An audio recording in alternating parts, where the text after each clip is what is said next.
Bonjour à tous les découvreurs, j'espère que vous allez bien. Je suis aujourd'hui en compagnie d'Emmanuel Duchange et Mathieu Ferrand, donc dit Mathéo et qu'on appellera Mathéo aujourd'hui, fondateur de Maison Juste à Marseille, qui a un nouveau concept hôtelier, qui est vu comme un lieu de vie savant mélange entre l'hôtellerie, la location courte durée et le co-living. Donc bonjour à tous les deux. Bonjour. Bonjour tout le monde. Et bah écoutez, du coup pour que les gens sachent à peu près qui vous êtes, je vais vous laisser peut-être présenter vos parcours respectifs, qu'on comprenne un peu les profils. À qui l'honneur? Allez, je commence. Je te laisse. Commence. Donc, Emmanuel Duchange, j'ai 47 ans. J'ai une spécialité, une carrière, un parcours plutôt dans la construction de la ville, l'immobilier. J'ai fait la moitié de ma carrière aux États-Unis, notamment à Miami et à New York. Le reste en France, où j'ai travaillé pour des promoteurs notamment. Et puis, j'ai toujours eu le goût de l'entreprise, de l'entrepreneuriat. Et à partir de 2018, j'ai commencé à monter plusieurs structures, toujours en m'associant avec des gens très compétents, avec qui je m'entendais très bien, qui sont pour la plupart des amis. Et une de ces structures, ça a été l'aventure Juste avec Mathéo. Magnifique, bah donc sans transition, je pense qu'on peut venir sur toi Mathéo. Moi, on me surnomme Mathéo. On va rester là-dessus parce que c'est comme ça que tout le monde m'appelle. Moi, j'ai commencé modestement comme vendeur de chaussures dans une chaîne de magasins américains. J'ai développé un peu mes compétences commerciales là-bas. Et puis, j'ai démissionné au début des années 2000. J'étais directeur de magasin. J'ai démissionné parce que je voulais monter mes propres business. J'avais le virus de l'entrepreneuriat. J'ai créé un label de production musicale avec mon ami d'enfance Soprano qu'on a développé pendant presque 20 ans maintenant, avec lesquels on a sorti ces albums, des projets que j'ai transformés en agence de management 360 en 2015, ce qui nous a permis de nous développer dans plein de secteurs autour de la musique. Et en 2018, après le premier concert au stade Vélodrome de Soprano, j'ai décidé de me diversifier dans de nouveaux business, et notamment l'immobilier et l'hôtellerie. J'ai rencontré pas mal de gens, dont Manu, avec qui on a discuté d'un projet qui nous ferait kiffer, et on est assez rapidement arrivé sur l'hôtellerie. Et depuis, on s'est lancé un petit peu dans cette aventure qui est un peu notre projet kiff à tous les deux, mais qu'on fait de manière très sérieuse. Hyper clair et du coup de Mathéo, tu faisais allusion à cette rencontre et cette discussion avec Emmanuel, mais d'où vous est venue cette idée? Bah, on s'est rencontré avec Manu dans un club d'entrepreneurs où on échangeait sur divers sujets. Et un soir, à l'occasion d'une de ces soirées avec un des entrepreneurs du club, on rentrait de la Côte d'Azur sur Marseille et on a commencé à discuter, à échanger sur nos parcours respectifs, sur ce qu'on aimait. Donc là, Manu me fait rêver, Miami, New York, les immeubles, tout ça. Et du coup, je me dis, putain, ça serait un kiff de se faire un projet ensemble. On a parlé de voyage, on a parlé d'hôtels, on aimait bien les hôtels tous les deux. On s'est dit, ouais, moi j'aime ça, moi j'aime ça, moi j'aime pas ça, moi j'aime pas ça. Et ça faisait un petit moment qu'on réfléchissait peut-être à faire un projet ensemble, parce que nos valeurs humaines communes, nos ambitions et nos savoir-faire étaient assez communs et complémentaires. Et du coup, on est arrivé sur l'hôtellerie et on se montrait pas un hôtel, ouais, mais on le ferait comment et sur quelle base, etc., etc. Et cetera. Et l'aventure est partie de là. Il y avait le désir fort, je pense, de faire un projet ensemble. Euh, on a, on a eu un moment un projet de faire un long métrage, par exemple, que j'avais écrit, que Mathéo devait coproduire et dans lequel il y avait un de ses artistes. Après, moi, j'ai la chance aussi d'être le président d'un festival de musique et notamment de hip-hop à Marseille qui s'appelle Mars Attack. Donc, on avait travaillé aussi sur euh, un projet musical. Ces deux projets, d'ailleurs, ils ont bien pris un coup dans l'aile avec le Covid, mais on cherchait toujours, comme il a dit, différents et complémentaires. Ça serait quoi le sujet passion où on pourrait chacun développer nos idées, y mettre des compétences différentes. Et c'est vrai qu'à travers le voyage, je pense que c'est le voyage, le goût des autres, la déco, euh, et aussi une espèce de constat, mais constat modeste, de se dire que il restait quand même encore des choses peut-être à inventer, à importer, à réimaginer dans ce monde hôtelier qu'on a. Comme ça, on s'est dit, bon, bah ouais, l'hôtel, ça va être un bon terrain de jeu pour se faire plaisir et essayer d'amener quelque chose de différent. Ce qui est hyper intéressant dans ce que vous décrivez, le déroulé là, c'est que à contre-pied de pas mal d'entrepreneurs où l'un ou l'autre va avoir une idée et va chercher un ou des associés complémentaires, adaptés avec lequel ou laquelle monter le projet. Vous, c'est un peu l'inverse, c'est que vous vouliez, quoi qu'il arrive, on parlait de ce sujet de long métrage avant ou de collaboration musicale, vous vouliez travailler ensemble. Et en fait, c'était plus un prétexte à travailler ensemble que une idée business à la base, si je comprends bien. C'est très juste. Je pense qu'on était tous les deux dans un deuxième temps de notre carrière professionnelle, avec une première partie qui s'était bien passée, où on avait fait nos preuves, et qu'on était plus dans la recherche de l'aventure humaine, de la complémentarité, du plaisir. Et c'est vrai que j'aurais jamais monté un concept hôtelier avec un hôtelier que je connais pas, et juste sur une idée de business, ouais, rentre dedans, mets un billet et c'est parti, c'est parti. Là, c'est vraiment une volonté humaine. Voilà, on s'apprécie, on a des points, des valeurs communes, on a des manières de faire un peu différentes, mais qui sont très complémentaires. On a aussi l'expérience qui permet de laisser à l'autre ben, l'espace de s'exprimer. Voilà, c'est vraiment une complémentarité des idées. Voilà, il y a des choses que j'aimais, que Manu m'a laissé mettre dans le projet, et vice-versa. Et c'est vrai que le business part toujours de l'humain, il part toujours des hommes. C'est vrai qu'on peut avoir une bonne idée, on peut avoir de l'argent, etc., etc. Mais nous, on veut vraiment faire une aventure humaine à travers un business, et c'est ça qui nous a motivés dès le début. C'est pas de qu'est-ce qu'on pourrait faire pour gagner de l'argent ou j'ai l'idée du siècle, il faut qu'on trouve quelqu'un. Non, c'est voilà, on s'apprécie en fonction de nos expériences et de nos expertises, qu'est-ce qu'on pourrait faire.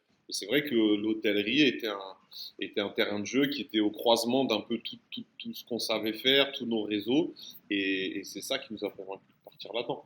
Mais on aurait pu peut-être faire un magasin de glace si on avait eu les compétences de glacier, quoi. C'est vraiment dans ce sens-là. Ah, mais malheureusement, bon, je suis complètement d'accord avec ce que Mathéo vient de dire. Malheureusement ou heureusement, on a aujourd'hui l'expérience et la maturité pour savoir que l'idée du siècle, voilà, elle existe pas, ou en tout cas, elle est extrêmement rare. On ne croit pas au Père Noël. On partage des valeurs, Mathéo l'a dit, donc on partage une valeur, c'est le travail. Et on partage une autre valeur ou un autre déploiement de valeur, c'est euh, l'émancipation dans le travail, se faire, euh, se faire plaisir en travaillant.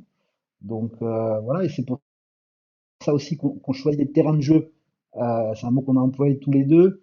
Je pense qu'on est tous les deux aussi un peu des créatifs frustrés.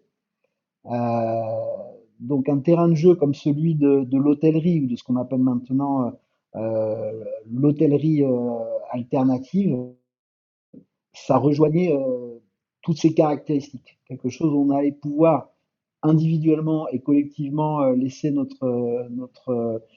notre créativité s'exprimer, ou on allait dans un terrain qui restait quand même à défricher, donc il y aurait beaucoup de nouveautés pour nous qui sommes des débutants en hôtellerie, donc très apprenants. aussi ce plaisir d'apprendre. Voilà, toujours cette notion de plaisir. Et comment ça s'est passé pour commencer à travailler ensemble? Bon, même si c'est un travail plaisir, hein, on l'a bien compris, mais vous faisiez tout à deux, si je caricature un peu, ou chacun avait un peu ses sujets et vous vous faisiez confiance, entre guillemets. Alors, c'est un projet plaisir, mais c'est un projet sérieux. C'est vraiment deux choses différentes. Donc, effectivement, c'est un projet d'ampleur. Monter des hôtels, c'est loin d'être simple, surtout pour des novices comme nous qui n'avons pas l'expérience d'hôtelier et qui n'avons pas géré des établissements.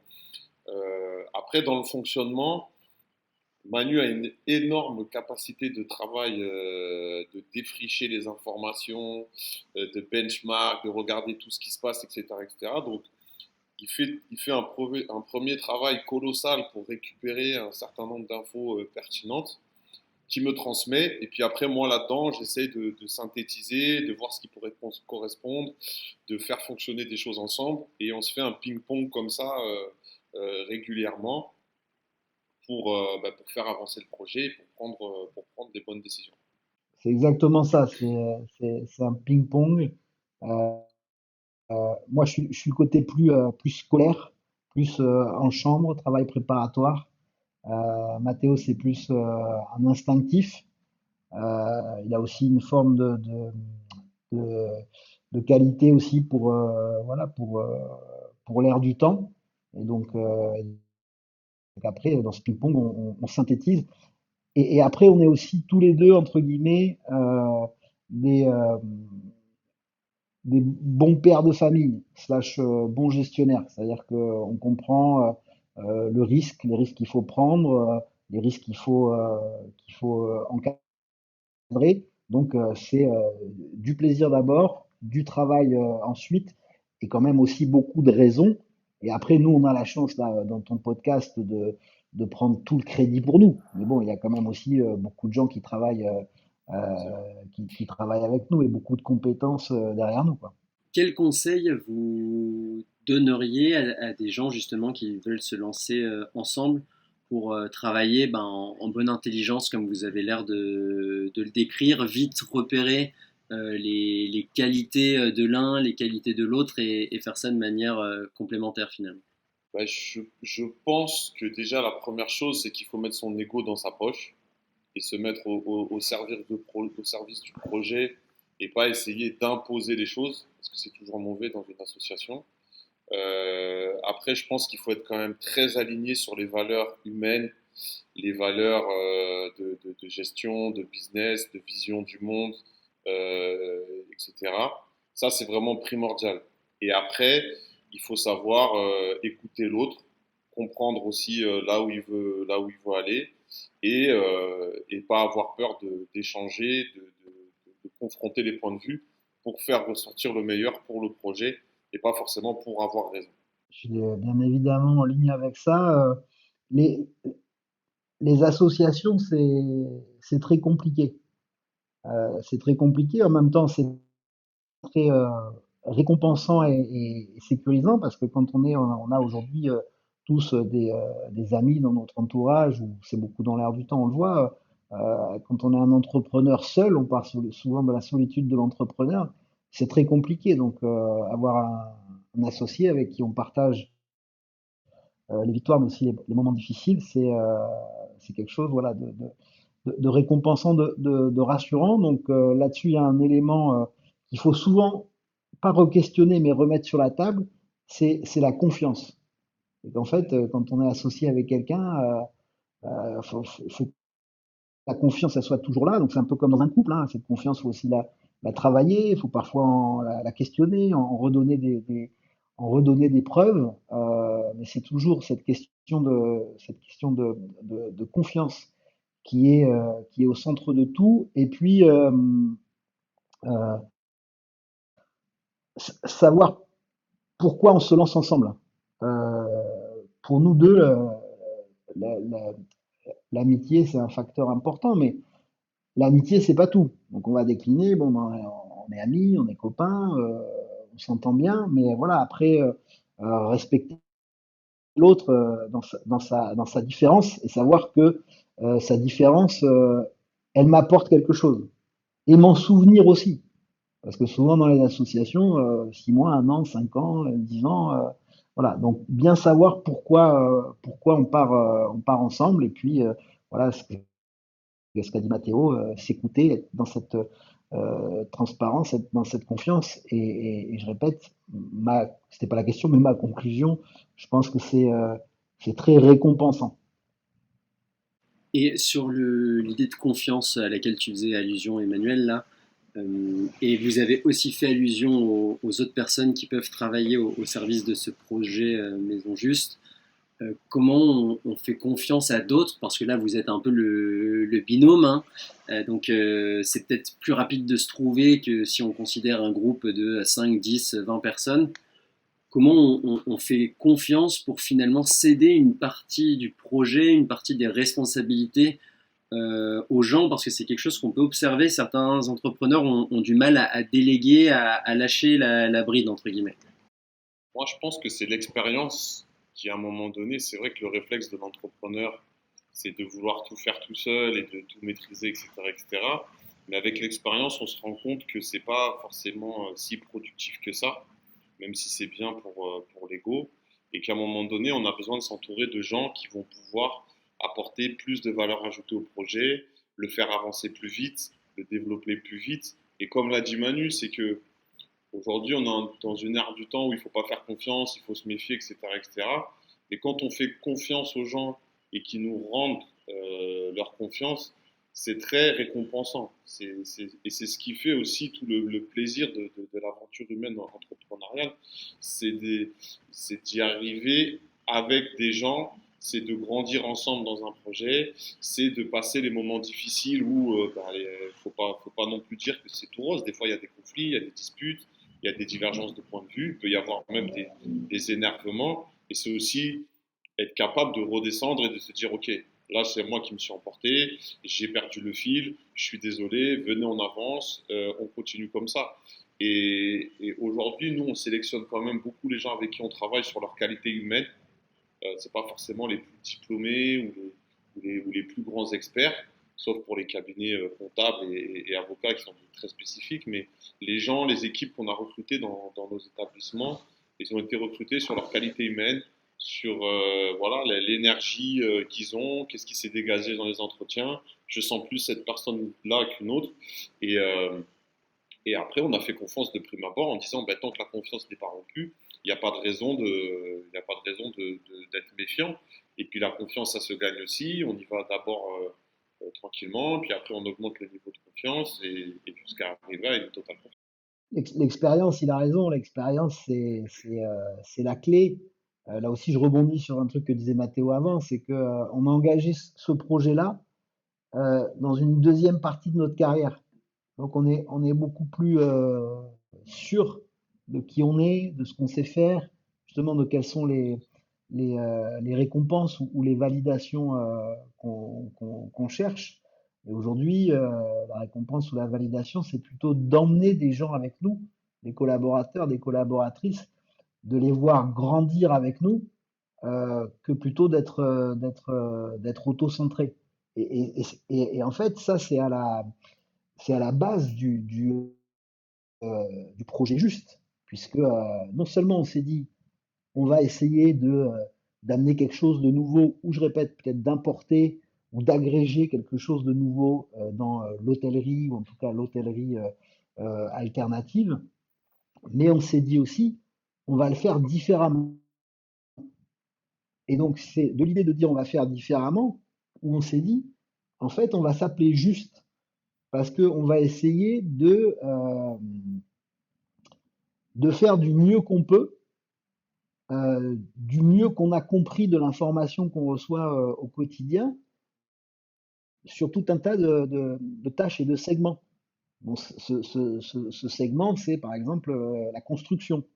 On va essayer de construire avec des artisans locaux, des matières durables, etc., etc.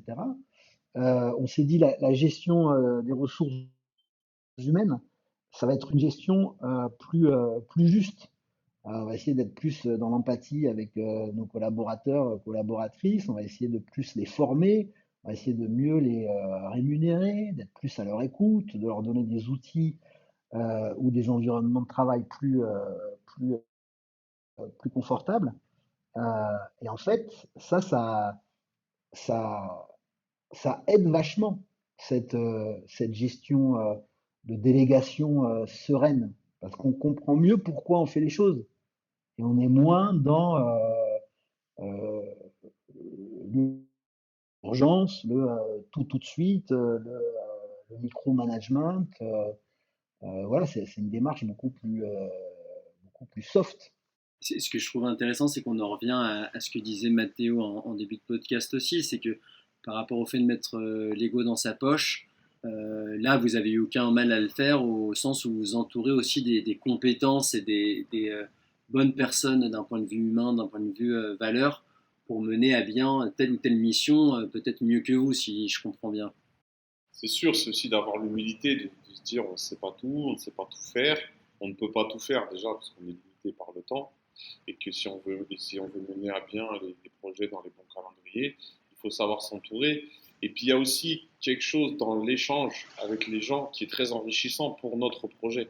Parce que c'est vrai que quand on a fait notre projet de premier hôtel chez nous pendant le Covid, dans nos appartements ou dans nos maisons, en se disant ouais, un hôtel ça va être comme ça va être comme ça. Bon, bah, c'est notre vision à nous. Mais quand elle est enrichie par la vision des architectes, par la vision des constructeurs, par la vision des exploitants, par la vision des équipes, par la vision d'autres hôteliers, forcément, ça nous fait gagner en savoir et ça nous permet de réajuster assez rapidement le projet pour qu'il soit au plus juste par rapport à ce qu'on veut y mettre dedans. Et, et c'est vrai que c'est important pour nous que ça soit une aventure collective. Comme le dit Manu, même si c'est nous deux qui sommes présents aujourd'hui, c'est quand même une aventure collective et tous les gens qui sont dans cette aventure-là sont reliés par des valeurs communes, par une aspiration commune et c'est ça qui fait la cohérence du projet. Alors, je te disais que je vous disais qu'on était raisonnable. Raisonnable, c'est-à-dire le management du risque, la gestion du risque. Notre objectif à nous, à travers Juste, c'est de monter une nouvelle marque hôtelière, c'est d'avoir d'ici 3-4 ans environ 250 chambres ouvertes ou en développement. Mais la problématique, c'est que Mathéo et moi, on n'a jamais opéré d'hôtel.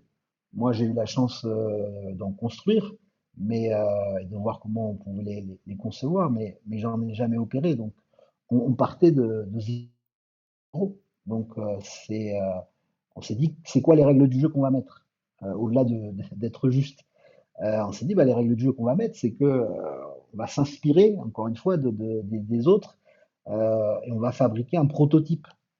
Et que le premier hôtel, Maison Juste à Marseille, c'est notre prototype. C'est un prototype échelle 1, parce que c'est quand même un gros investissement.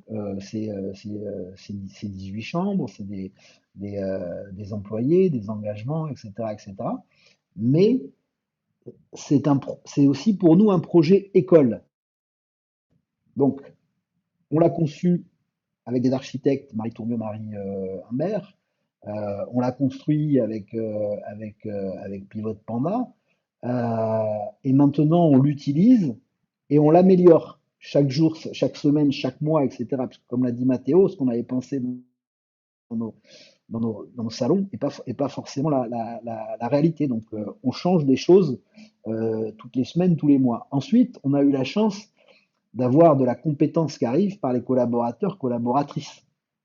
Euh, Collaboratrice Samia. Euh, Samia est arrivée, a été notre première femme de chambre. Euh, Elle s'est montrée très généreuse envers nous parce que elle nous a dit voilà, moi j'ai 15 ans de maison, les enfants.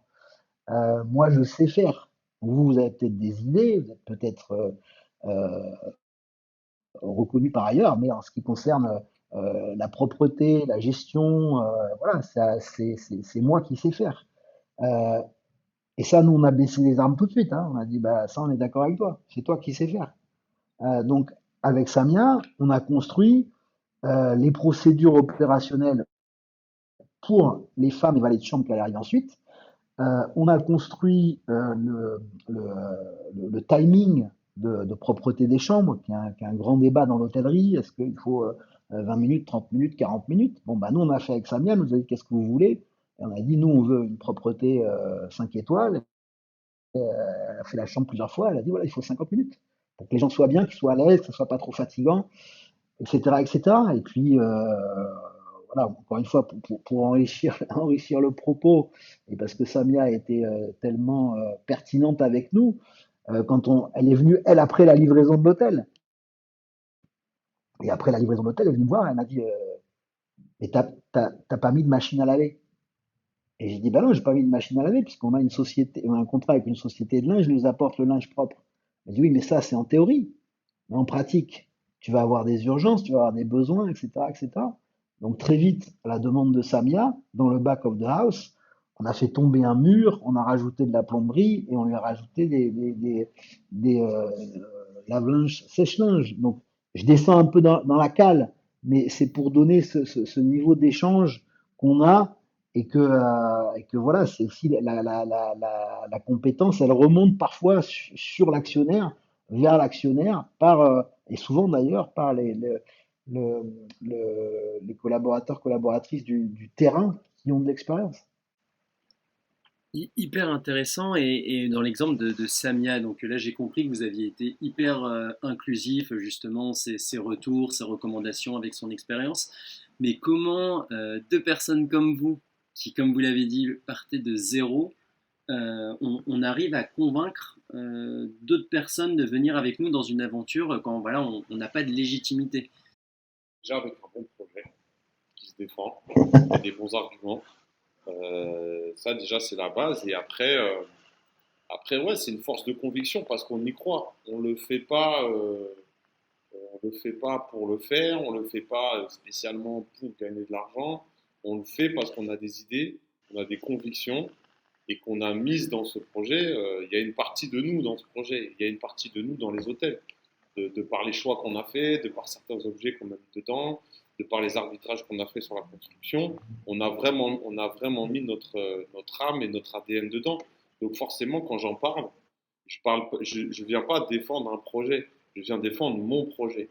Et forcément, dans la capacité de persuasion, dans l'échange et dans le discours, ben, ça se ressent. Il y a une certaine vibration dans la manière dont on en parle qui fait que les gens sont intéressés, nous posent des questions. Évidemment, il y a des questions pièges et on a su y répondre, on a su se challenger dessus. Et c'est ce qui fait que les gens nous disent ah ouais, mais ça a l'air vachement bien votre truc, j'aimerais bien essayer. Et c'était toute la stratégie d'avoir un premier hôtel qui est un proof of concept pour que les gens le voient grandeur nature, l'utilisent grandeur nature en se disant ah ouais, ça fonctionne bien, c'est pas que des paroles. Et effectivement, ça peut nous intéresser, on peut travailler avec vous. Et après, sur le premier projet, ben, on y a cru, on s'est investi nous humainement, on s'est investi nous financièrement, et on s'est aussi donné le moyen de nos ambitions. C'est ce qui fait aussi que les gens aujourd'hui nous disent, ah, vous avez tenté, vous y avez cru, vous avez mis vos propres fonds, et aujourd'hui ça fonctionne, donc ça nous donne envie de continuer l'aventure. Ouais, conviction, je suis totalement d'accord. Euh, la question, elle est vaste, hein, parce que ça, on pourrait dire aussi comment on convainc, je sais pas, une ou deux banques pour notre cas, de dire venez avec nous alors que Complètement. qu'on n'a jamais fait d'hôtel. Je pense que sous nos airs, on prend du plaisir et on est en basket. Bon, on est quand même des bûcheurs, donc voilà, on travaille, donc on a profité de ce Covid et que bah, les projets de films ou les projets de je sais pas quoi, on les ferait plus tard pour vraiment s'imprégner d'hôtellerie, de comment les gens faisaient, ce qui fonctionnait pas. Bon, c'est aujourd'hui une industrie une industrie mondiale. Et puis, on a essayé de le resynthétiser à notre propre sauce. Au début, on l'a synthétisé sur 10 pages, puis on l'a synthétisé sur 5 pages, puis à la fin, on l'a synthétisé sur une demi-page. Et la demi-page qu'on a faite, elle disait plusieurs choses. Elle disait que d'abord, on devait revenir à l'essentiel de l'hôtellerie. Donc l'essentiel de l'hôtellerie, c'est bien dormir. Voilà. Donc nous, la conclusion du benchmark mondial, c'est que bah, c'est pas que l'hôtellerie s'est trompée, on se permettrait pas. Mais l'hôtellerie, c'est pas forcément de la restauration. L'hôtellerie, c'est pas forcément du lifestyle. L'hôtellerie, c'est pas forcément une boîte de nuit ou un bar à cocktail. L'hôtellerie, c'est d'abord bien dormir. Et ça, peut-être, l'hôtellerie, c'est pas forcément de la déco. Ça, peut-être des gens, des développeurs de projets, des concepteurs de projets, qui l'ont oublié. Donc, on est revenu à cette idée de synthétiser, en disant, bon, nous, ce sera un endroit pour bien dormir. Je ne vais pas trop détailler, mais c'est un endroit pour bien dormir. Et ensuite, justement, on s'est beaucoup posé la question de l'image, de la déco, etc. Et on s'est dit, euh, le soin du détail, chaque chose a sa raison d'être.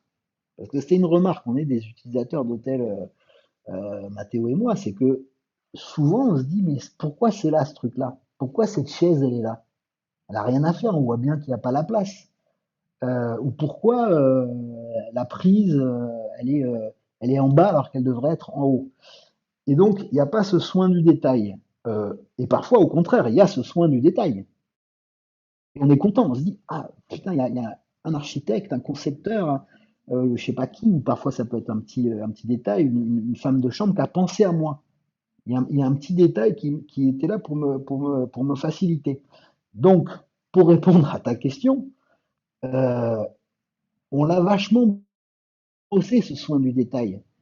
Et les gens qu'on a amenés avec nous, ils ont vu, ils ont vu notre passion, notre énergie de se dire, ah ouais, ils ont bossé les mecs, ils sont allés dans la cale, mais ils sont allés dans la cale de la cale, et quand ils ont ouvert cette cale, il y avait encore une autre cale.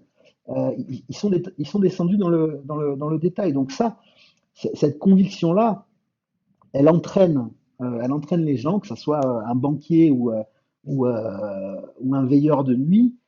Et avec notre système et avec la façon dont on gère les projets aussi, parce qu'on n'est pas tout le temps présent sur les projets ou au management de ces projets, on voit vite si, avec le groupe, euh, on partage cette conviction.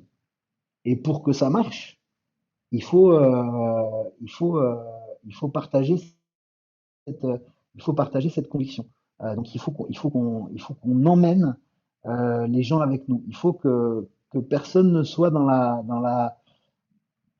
que personne ne soit dans la posture. C'est-à-dire que ce soin du détail, chez Juste, on y croit. Chaque objet a bien été choisi, a bien été déterminé, il a sa petite place. La façon dont on fait la chambre, ça a été déterminé, ça a été sa petite place. Si je prends un autre exemple, et je m'excuse, je m'arrête là, on a beaucoup travaillé sur ces questions de ça veut dire quoi être juste en termes de planète, de développement durable, de RH, etc., etc. Là, on a beaucoup échangé entre nous avec les partenaires, et il a fallu beaucoup de conviction pour le faire passer parfois à des personnels qui sont pas forcément très bien rémunérés dans leur filière, d'expliquer, c'est pas une posture, on y croit vraiment. Je te dis que je vais plus te rémunérer, je te dis que je vais plus te former, je te dis que je vais te donner des meilleurs outils. Laisse-moi le temps de le faire parce que je veux le faire vraiment et on va le faire ensemble. Et ça, c'est pas forcément. Il y a des équipes dans l'hôtellerie qui n'ont pas forcément l'habitude d'être sur ce pied d'égalité-là ou d'échange-là ou de promesses tenues. On le voit bien à chaque fois qu'on ouvre les journaux et qu'on voit, je sais pas quoi, une grève des femmes de ménage, etc. Donc voilà, il faut partager la conviction et puis il faut aller aussi gagner la confiance des équipes premières réunions qu'on a fait avec des équipes qui sont des équipes très opérationnelles, n'ont pas l'habitude d'être en réunion avec quelqu'un qui va leur expliquer toute cette histoire là que je suis en train d'expliquer. Et je demande même s'il n'y a pas Anguille sous roche, quoi. Qu'est-ce qui se passe? Pourquoi il dit tout ça, quoi? Donc il y a une confiance à gagner. En fait, ce qui est hyper intéressant dans ce que vous décrivez, bon, il y a l'étape 1 qui est le partage de la conviction, de cette vision à l'origine qui est la vôtre. Mais ce qui est très intéressant, c'est que vous permettez à vos collaborateurs de se l'approprier. Donc, c'est ce que vous disiez, on va le faire ensemble. On vous invite à telle ou telle réunion. Avec Samia, c'est elle qui s'approprie certaines décisions, qui challenge.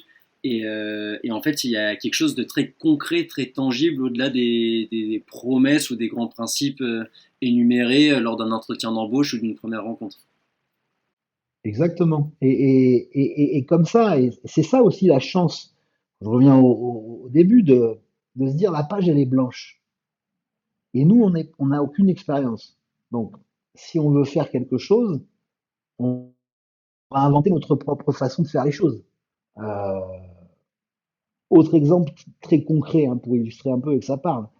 Euh, Chez Juste, on a le check-in, check-out digital avec les clés de l'hôtel qui sont digitales. Donc il n'y a pas de clés physiques qui sont faites. On obtient sa clé dès qu'on a fait sa réservation sur Internet, enfin dans les heures qui précèdent l'arrivée à l'hôtel, et on peut rentrer dans l'hôtel librement avec son téléphone. On peut aller dans sa chambre et à la limite, si on ne voulait voir personne, on ne verrait personne. Bon. Alors souvent, quand on en parlait au début, puisqu'on a quand même confronté l'idée avec des spécialistes de l'hôtellerie ou la famille, les amis, on disait ah oui, ah c'est déshumanisé, etc. Alors on dit bah non, c'est pas déshumanisé, au contraire. Nous on veut créer de la relation humaine. Donc notre vision, c'était de dire la réception aujourd'hui de l'hôtel telle qu'on connaît la réception papa-maman, c'est un peu ça qui est déshumanisant. Parce que le travail que fait le réceptionniste, il n'est pas bon. C'est pas un travail à valeur ajoutée, pas un travail où il s'éclate. La personne qui arrive à l'hôtel, qui est un peu fatiguée, qui a ses valises, etc., elle n'a pas envie de répéter son nom, redonner sa carte bleue, etc. Donc, il y a une expérience qui est négative en fait pour le visiteur et pour le réceptionniste. Et donc, nous, on s'est dit, on va quand même avoir des hôtes d'accueil, pas des réceptionnistes, mais des gens à l'accueil. Par contre, comme ils ont pas à faire de clés, ils vont être plus libres pour faire autre chose. Et ça va avoir une plus grande valeur ajoutée. Sauf que quand j'ai dit tout ça, je savais pas ce qu'ils allaient, on savait pas avec Mathéo ce qu'ils allaient faire. Le premier qu'on a recruté, c'est Olivier. Et Olivier, c'est pareil, il y a eu une phase d'appropriation parce qu'en fait, on lui a dit, bah, Olivier, c'est à toi d'inventer un peu ton job, quoi. En fait, je sais pas en quoi il consiste. Les gens, ils auront déjà les clés, donc voilà, tu vas leur dire bonjour, tu vas leur conseiller un restaurant, voilà. Et donc, il a inventé, Olivier a été le premier maître de maison des maisons justes.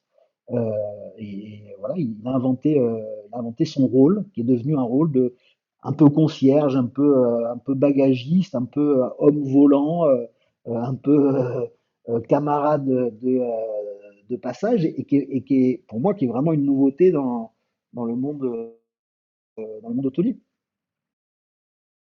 Alors là, tu as commencé à le faire, Emmanuel, hein, à décrire l'expérience, mais c'est vrai que ça fait quasiment 40 minutes qu'on se parle et on n'est pas rentré dans le concret. Donc j'aurais aimé, avec vos mots, chacun, ou vous complétiez le propos de l'autre, nous décrire ben, l'expérience Maison Juste, au-delà là, du check-in, check-out sur lequel tu es déjà passé.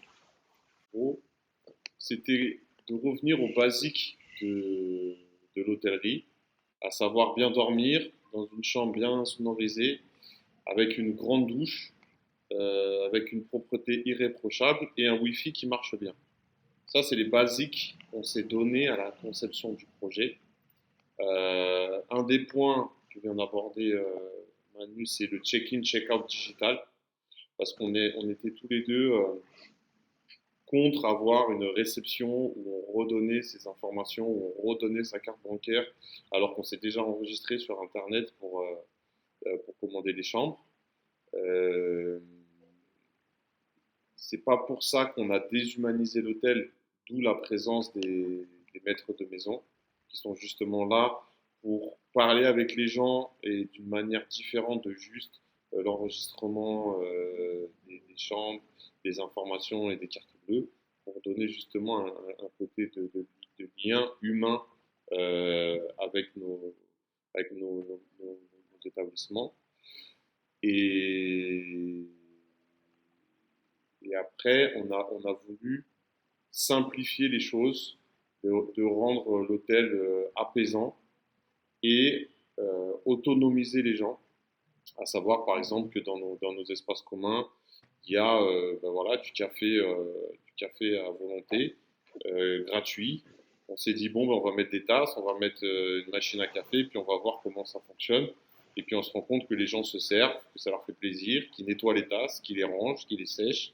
Et que voilà, cette autonomisation redonnait aussi aux gens la possibilité de s'approprier le lieu à leur manière. Et c'était une volonté forte de notre projet. Et tu vois, sans trop en faire, mais l'expérience, ce mot, c'est un mot, je trouve, assez compliqué. On l'utilise beaucoup, mais c'est un mot assez compliqué. Et parfois, il peut faire partie des mots des mots un petit peu valises qu'on porte comme ça dans chaque discussion. Euh, Nous, ce qu'on sait, c'est qu'on est parti un peu de ce constat en se disant les choses, c'est trop compliqué. Le check-in, c'est trop compliqué. Trouver ma prise électrique dans ma chambre, c'est trop compliqué. La promesse qui n'est pas respectée entre le site internet et le jour où je vais dans la chambre, euh, c'est trop compliqué. Et donc, en fait, à la fin, j'ai eu une mauvaise expérience. J'ai une mauvaise expérience parce que j'avais pas compris non plus que l'hôtel était trop lifestyle et que le restaurant il fait du bruit. Euh, donc en fait, l'expérience qu'on voulait créer, c'est une expérience ultra simple, essentielle et positive. Euh, Facile d'accès, une super chambre où tout est à proximité, dans un lieu atypique et avec un prix raisonnable, un prix qui me donne envie de le conseiller à mes amis, un prix où je ressors justement avec une expérience positive. Et c'est pour ça, excuse-moi de tergiverser un peu sur le mot expérience, mais souvent on décrit des expériences ultra sensorielles, magnifiques, etc. dans un hôtel. Mais en fait, quand on en ressort, on se dit ça valait pas ce prix-là.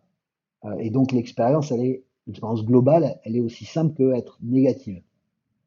Et donc nous, on voulait qu'il y ait une expérience simple et essentielle et positive. Je vais peut-être me permettre d'ajouter un complément ou vous le faire ajouter. C'est un point sur lequel j'aurais aimé revenir. L'aspect immersif aussi du projet pour votre clientèle.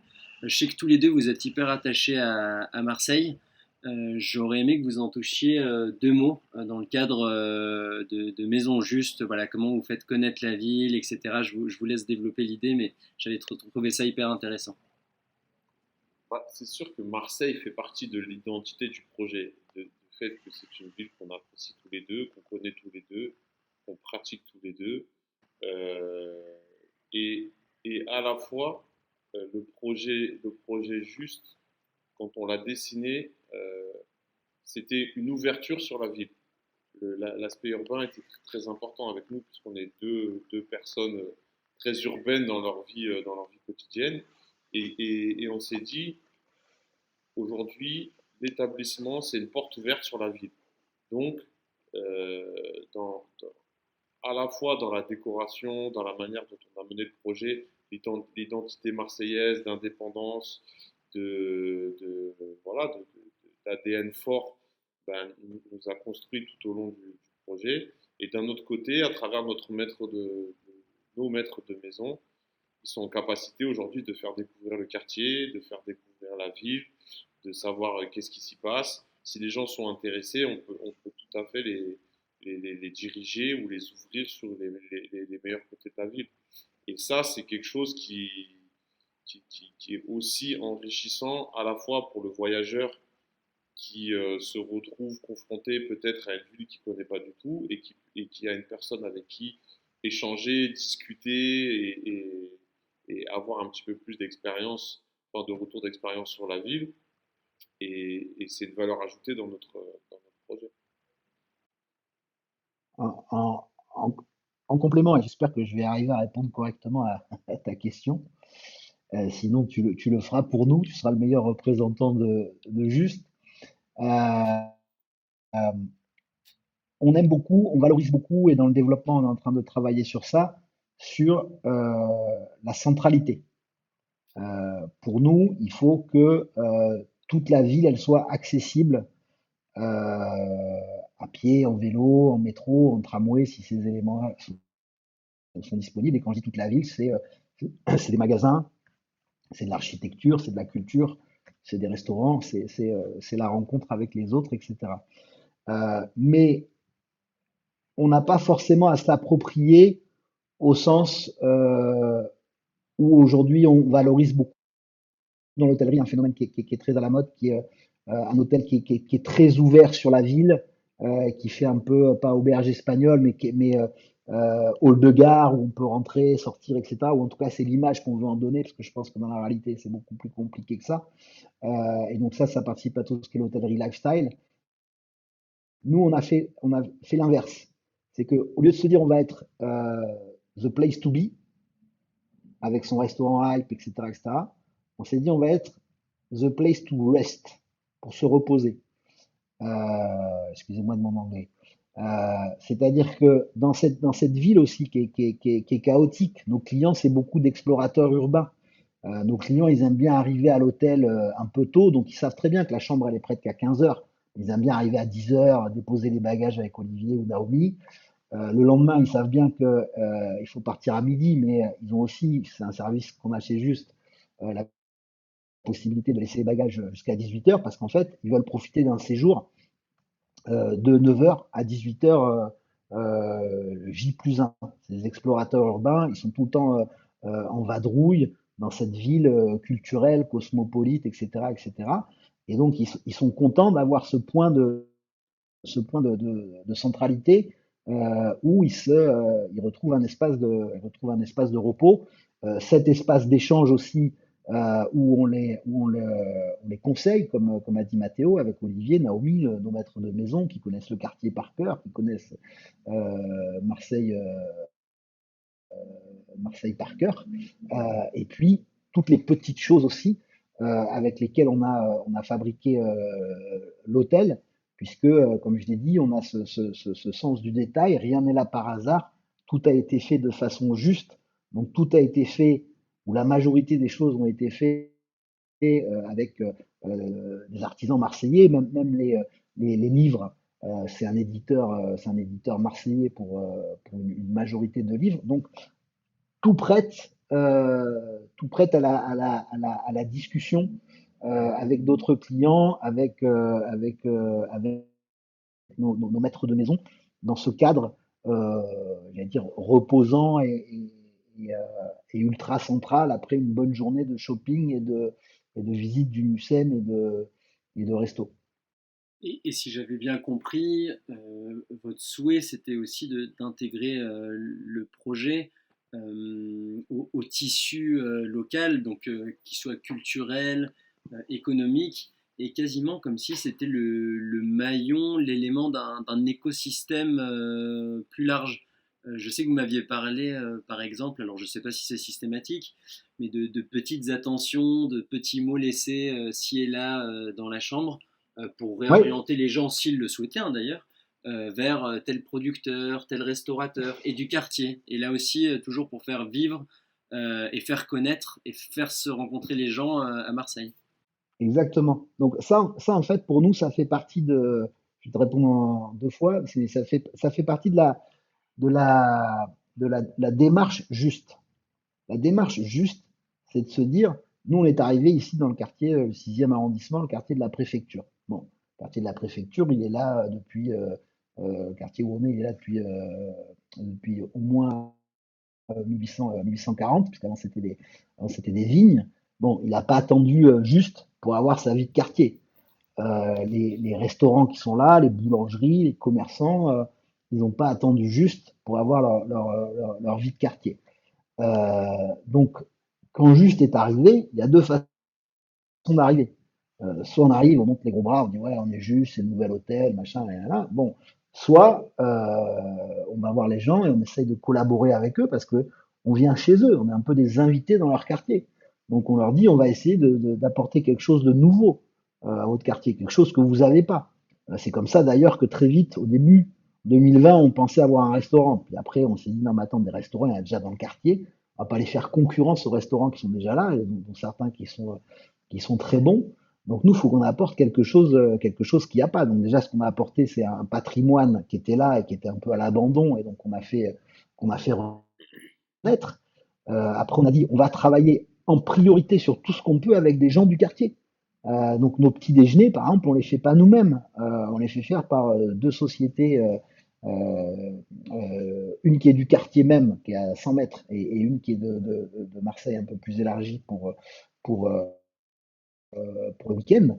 Mais tout un tas de choses. Je pourrais parler des rideaux qui ont été faits par un artisan du quartier d'à côté, etc., etc. Donc on a eu toute cette démarche, toute cette création de liens. Et cette création de liens, après, on en fait deux choses. Un, elle est disponible en transparence sur notre site internet parce que cette posture d'être juste, elle est trop forte pour nous, c'est trop de responsabilité. Donc on dit, on a voulu être juste et voilà comment on a fait les choses. Donc si quelque chose vous intéresse, vous pouvez trouver le nom de l'artisan qui a fabriqué la tête de lit, le nom de l'artisan qui a rénové la chaise, etc., etc. Euh, et après, donc on a toujours cette transparence aussi qu'on a besoin entre nous avec les collaborateurs. C'est ça être juste pour nous. On a besoin avec les clients, excuse-moi d'être long. Euh, oui, on a ce mode, et c'est pas un mode qu'on a inventé, parce que ça, je voudrais y revenir à beaucoup de choses qu'on n'a pas inventé. On s'est inspiré des meilleurs. Et ce mode-là, on s'est inspiré d'un hôtel qui s'appelle les Roches Rouges, qui avait un petit système de cartes qui disait un petit peu les événements dans l'hôtel. Bon, et nous, on a détourné ce système en disant, ça serait bien de parler de tout le quartier, et ça serait bien de surprendre les gens. Et ces petites cartes, de les coincer un peu partout, de les coincer, parfois on les coince derrière une prise, derrière la machine à café, ça peut être derrière le papier toilette. Et c'est des petits messages simples. Ce soir, vous avez envie de manger sur un rooftop, allez au Réformé. Ce soir, demain matin, vous avez envie de prendre le petit déjeuner en terrasse, allez chez Bermise. Et on les entraîne comme ça avec nous, de manière beaucoup plus ludique. Ouais, ouais, Est-ce que, ouais, ouais, est-ce que c'est ça ça, répond un ça peu? répond complètement à la question. Et ce qui est intéressant, et là je reviens au côté humain dont vous parliez au tout début, c'est que finalement, à vous écouter, on se rend compte que l'aspect humain, il n'y a pas forcément besoin qu'il y ait une personne. Ce qui compte, en fait, c'est l'attention et c'est justement la simplicité, le confort, euh, en se mettant à la place du client finalement et de l'autre plus globalement. Mais pas besoin forcément d'être là, qu'il ait tout le temps quelqu'un en face pour que ce soit plus humain. Déjà répondre parfaitement à ses besoins et qu'il se sente un peu spécial, un peu attendu parce qu'il y a des mots cachés un peu partout, ça rend l'expérience parfaitement humaine. En fait, c'est ce qu'on disait, c'est ce que disait Manu tout à l'heure, c'est-à-dire que l'humain, c'est pas une posture. On le fait pas pour dire oui, on est humain, on est humanisé, pas humain. C'est qu'on le fait sincèrement. La démarche, elle est sincère et l'humanité, elle est dans le fait de penser à l'autre, de se dire bah nous, je suis à l'hôtel, j'aimerais bien ça. Comment est-ce que j'aimerais bien être surpris et toutes ces attentions là, elles sont réfléchies pour justement faire plaisir aux gens, pour peut-être répondre à leurs besoins parfaitement. Et c'est ce qui fait qu'il y a une dose d'humanité. On est quand même, nous, on voyage beaucoup, et souvent je suis dans des très grands hôtels, où il y a beaucoup de gens, il y a beaucoup de personnes qui sont là pour le service, mais c'est pas très humain. Les bonjours, ils sont mécaniques, les commandes, elles sont mécaniques, et on est moins humain qu'une personne qui a pensé à nous sur une petite carte avec un petit mot marrant, avec un bon endroit où je vais bien manger pour pas trop cher et que je vais découvrir un petit peu la ville. C'est ce qui fait la différence. Et vraiment, on voulait sortir c'est toute la responsabilité du projet juste, c'est trouver le bon équilibre. Qu'est-ce qui va faire plaisir? Qu'est-ce qui va être humain? Comment nous on aimerait être, voilà, comment on aimerait être humain et trouver ce bon équilibre sans que ça devienne une posture et s'enfermer dans un cliché. Le soin du détail, les heures de conception en amont, de discussion, de débat, tu as raison, c'est cet humain indirect. C'est-à-dire que tu sais instinctivement, mais c'est une chambre d'hôtel, c'est une voiture, c'est un téléphone, c'est je sais pas quoi, c'est quelque chose, quelqu'un a cuisiné pour toi, que il y a eu du temps, il y a eu de l'intelligence, il y a eu de l'amour. Et donc ça, nous, on y attache énormément d'importance. Et je reviens à la question d'avant, ça fait partie de l'expérience. Sur l'humain, euh, euh, la réflexion qu'on s'est faite, elle est double. C'est que dans l'hôtellerie classique, et excusez-moi pour tous les hôteliers qui font très bien leur métier, et même qui nous inspirent et qui sont meilleurs que nous, bien meilleurs que nous. Moi, je parle de l'hôtellerie, là, je prends un mot un peu générique. Euh, le, le- cette industrie hôtelière, elle est un peu vieillissante. On fait les choses parfois dans les grands groupes hôteliers par habitude. Donc, certains, j'en sais rien, le portier, la réception, le bagagiste, et on perpétue un certain nombre de codes qui sont vieillissants et qui n'ont plus lieu d'être et qui parfois peuvent être un peu malaisants. Je prends deux exemples. Un, réception de certains hôtels où quand on arrive, on est fatigué et mécaniquement, la personne, c'est son boulot. Elle est payée pour nous poser des questions avec un script ou nous faire des compliments du type question, est-ce que vous avez fait bon voyage? Moi, je trouve que c'est une question pas spécialement malaisante, mais voilà, pas spécialement dont j'ai besoin à ce moment-là. Euh, Deuxième exemple, le personnel de ménage. Euh, Souvent dans les grands groupes hôteliers en France ou à l'international, faites le test si vous l'avez jamais fait. Le personnel de ménage, il est recommandé de baisser la tête dans les couloirs quand le client il sort de sa chambre. Et c'est ultra malaisant pour la femme de ménage, mais aussi pour le client. Qui je suis pour que quelqu'un d'autre baisse la tête devant moi? C'est fou. Et je répète, faites le test pour ceux qui l'ont pas vécu. Ou quand on a commencé à travailler avec les équipes, on leur a dit, bon, bah, bien évidemment, vous êtes femme de chambre, valet de chambre, et c'est une compétence indispensable. Mais on va essayer de vous donner d'autres compétences humaines. Donc, on a formé un à c'est moi qui reçois. Je suis femme de chambre, mais je vous reçois chez moi, chez Juste. Donc je baisse pas la tête, au contraire, je relève le menton, les épaules, le sourire, et je vous souhaite la bienvenue, parce que c'est bienvenue chez moi. En plus, c'est moi qui vous ai préparé la chambre. Donc je suis fier de vous montrer la chambre que j'ai préparée. Et puis un petit travail de formation aussi pour que voilà, elle puisse ou il puisse répondre aux questions basiques. Parce que chez nous, dans notre staff, parce qu'il y a un staff, euh, voilà, tout le monde est un peu le patron et tout le monde est un peu le réceptionniste et tout le monde est un peu le bagagiste et la femme de chambre de tout le monde. Parce qu'on est là pour créer cette ambiance.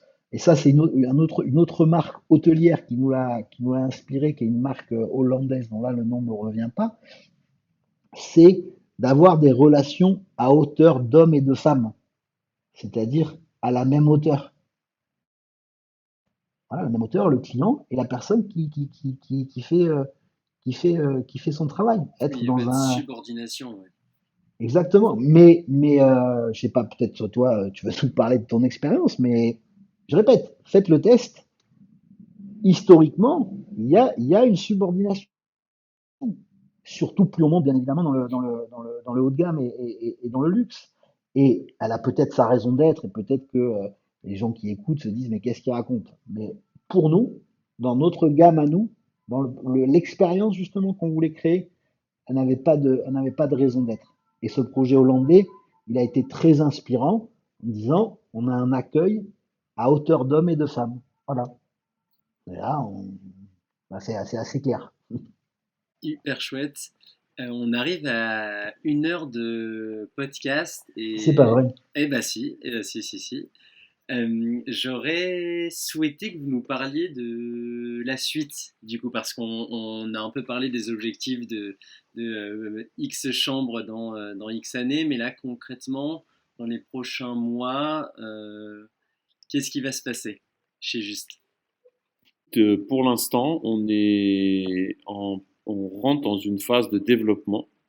L'idée pour nous, c'est de développer 100 chambres sur Marseille. Donc on en a déjà 18, donc ça serait d'en développer encore 80. Un projet, un Juste 2 qui est en développement avancé sur la Canebière, parce que c'est une rue emblématique de Marseille et ça nous tenait à cœur d'être à cet endroit-là. Et après, on a aussi comme intention de se développer sur la France, de développer 100 chambres dans des villes, je ne sais pas si on peut les citer, Manu, mais Ouais, ouais. Lille, des villes comme Lille, Nantes, Lyon, Toulouse, Nice, après avoir en fonction des opportunités, mais commencer à étendre notre concept sur toute la France et de développer de nouveaux établissements. Voilà, l'idée c'est vraiment de créer une marque. Euh, il y a beaucoup de gens en hôtellerie, hein, j'ai été volontairement, j'allais dire, critique, mais il y a beaucoup de gens qui nous ont inspirés dans leur développement. Des marques comme Mama Shelter, des marques comme Hoxton, la façon dont ils sont arrivés à créer quelque chose de nouveau, à ouvrir une brèche, et puis après euh, à la professionnaliser pour en développer d'autres. Nous, on sait que la route, on sait que la route, elle est longue. Euh, on a la chance extraordinaire d'avoir ce premier établissement qui est ouvert, dont il faut profiter à fond au titre de son caractère prototypique, puisque il y a beaucoup de choses qu'on a fait dans ce premier lieu qu'on va conserver, qu'on va refaire dans le deuxième. Il y a beaucoup de choses qu'on va changer parce qu'on s'est trompé, parce qu'on n'avait pas compris. Voilà, on a une bagagerie qui est pas assez grande. On a des chambres à trois qui sont très, très bien, très innovantes, inspirées d'un mode anglo-saxon, mais peut-être que les salles de bain qui vont avec, elles doivent être améliorées, etc., etc. Donc, il faut qu'on aille au bout du prototype. Donc là, c'est la première année sur le prototype. Donc, on va continuer à tirer les leçons du prototype, tirer les leçons des visiteurs qui nous font des retours, continuer à améliorer le prototype. Donc ça, c'est la base. Deuxièmement, on a signé déjà ce deuxième lieu sur la Canebière dont parlait Mathéo pour un petit peu plus de 50 chambres.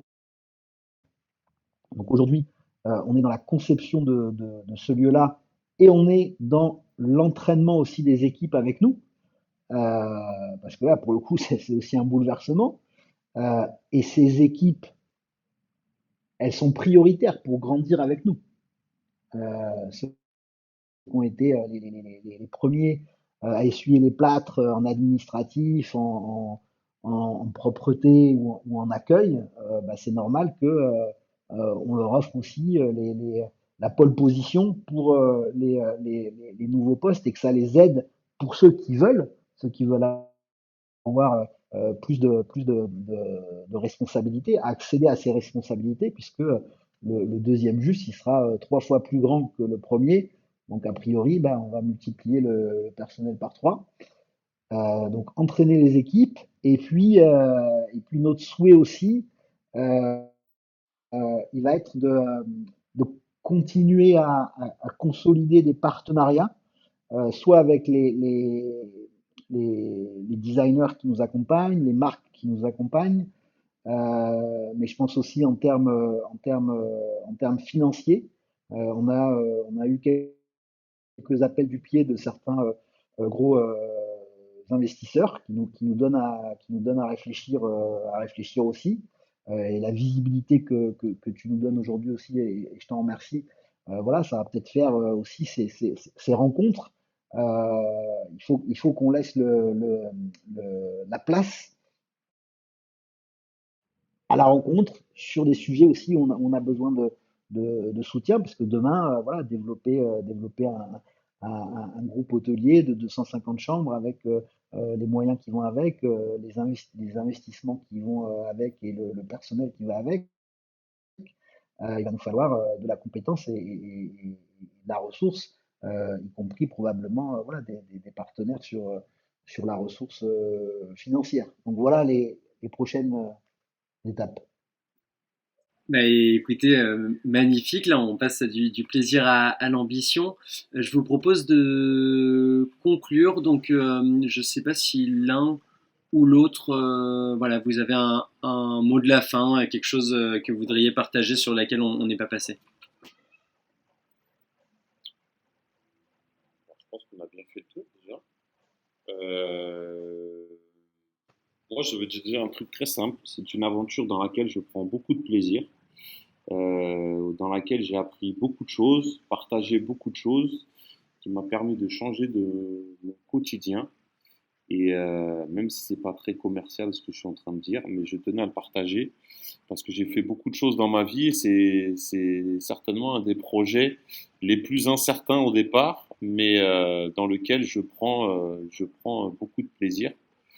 Et comme c'est un projet collectif, j'invite tous les gens qui écoutent ce podcast à venir chez nous et à partager leurs retours pour enrichir le projet de leurs avis et de leurs ressentis. Waouh! Merci Bon ou Mathéo, pas, ça va être dur Emmanuel le derrière. gars est bon ou pas? Ouais, Emmanuel, bon courage, vas-y. le gars est bon, mais t'inquiète pas, je suis bon aussi. Non, moi, très, très, très court, mais moi, je veux te remercier, toi, euh, d'avoir pris le temps Avec grand plaisir. de nous écouter. Je veux remercier les équipes qui travaillent avec nous de nous faire confiance pour nous laisser être aussi la vitrine du projet et quelque part leur porte-parole, le porte-parole de leur travail.